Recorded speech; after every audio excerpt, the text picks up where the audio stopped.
So this is a patient of osteoporotic vertebral compression fracture, having fractures of D12 as well as L2. We are doing a vertebral stenting system of DePuy synthase into this patient at one level.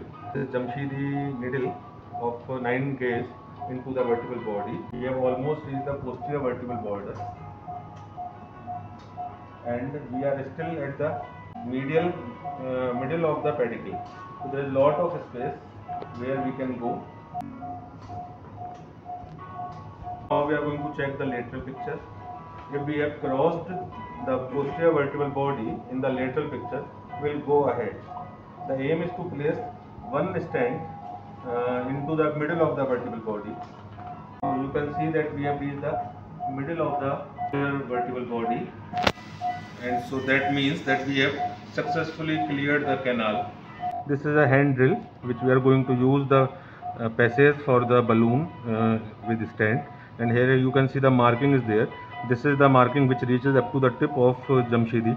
This first marking is for the small size stent and balloon, and second mark is middle and for the larger size. Going to put the drill, shoot. So we have just reached the tip. Now, so you can see that our drill is moving ahead.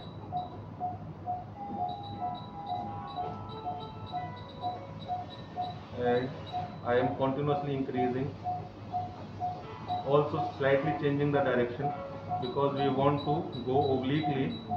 So you can see that we have reached up to the junction of anterior 1/3 and middle third of the vertebral body. Still we are short of a small balloon for 2-3 millimeters, so I am going to use it more. Yes. So now we have reached there up to the junction of anterior 1/3 and middle 1/3 of the vertebral body, and now we are going to check in the AP picture. AP picture you can see that we have reached up to the midline. In the lateral we are not increasing much, but in the AP picture we should have crossed the midline.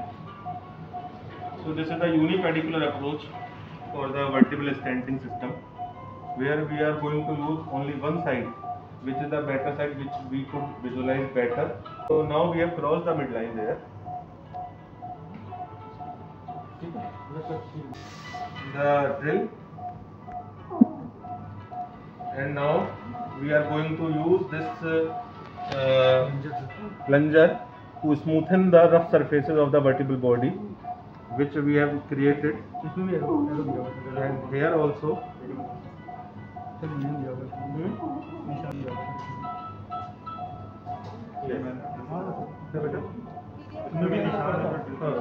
We have made our way for the balloon as well as for the stent in the D12 successfully. Now we are going to do the balloon kyphoplasty at other level. The only reason that we are doing stenting at one place and balloon kyphoplasty at other place is economical reason. I would have loved to use the stent at both the places, but as the financial constraint with the patient, so we are using kyphoplasty at one level to make it economical. Our canvas already, we have made the space for the balloon, and this is the cobalt chrome expandable stent which have been put over the balloon. So we are going to put this balloon with stent inside the vertebral body, inflate it, and then when we will deflate the balloon, we will take out the balloon and stent will remain inside, and we will fill that stent with our bone cement. So we are going to peel it.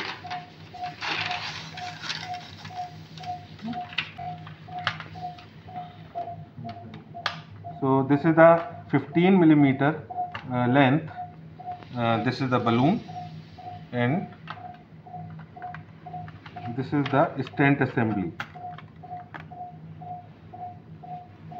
where you can see this cobalt chrome expandable stent. Currently it is in the closed position. When we will put it into the vertebral body and expand it with the die, it will expand and stay in the place. You see that we have made space. We are going to remove the plunger, and now we are going to insert this kyphoplasty balloon and check in the X-ray.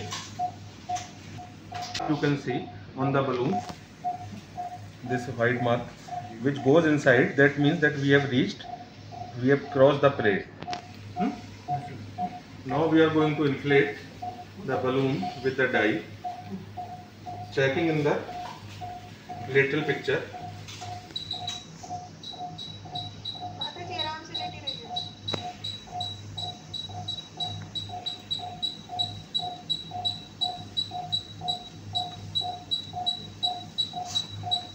It has started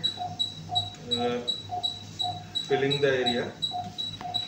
धीमे धीमे सांस लो.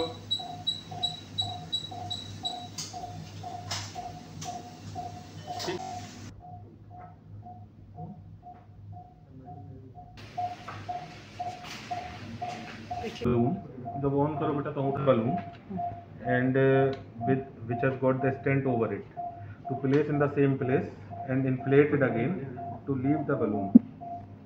Stent and going to inflate this balloon there. You can see that balloon has started to inflate. It has started to open. Yes, it has started to open beautifully in a pear shape. Sorry. We have deflated the balloon and taking out the balloon, and you can see that mesh has remained inside. So we are going to remove the balloon. Mesh has been remained inside, and we have taken out the balloon after deflation. Here you can see that mesh is still there. We are going to fill this mesh because we will show you on the MRI, because there is a fracture of end plate. So mesh has the cavity has been created in the lower part of vertebral body also. So that is the right place. This is where the bone is weakened actually.